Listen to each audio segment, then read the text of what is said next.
Daging yang sedap dan sehat untuk dimakan adalah daging yang sampai ke rumah kita, yang lepas korban dah sembelih ni, hantar kat rumah kita, kita cuci bersih-bersih, masukkan dalam bekas yang bertutup, letak dekat bahagian cila, bukan bahagian beku. Bahagian cila, tunggu sampai 7 jam. Lepas 7 jam, baru darah dia semua habis turun.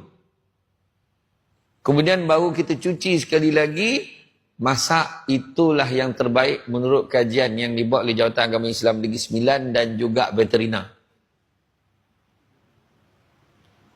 Kita masalahnya kita dapat rumah, kena masak cepat ni, fresh, daging fresh tu terbaik.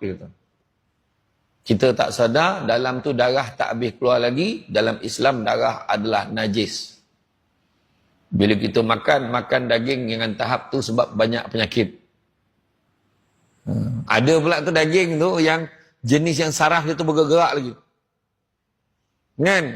Bergerak lagi makan. Itu yang mengotak jalan tu. Tentulah tak adalah.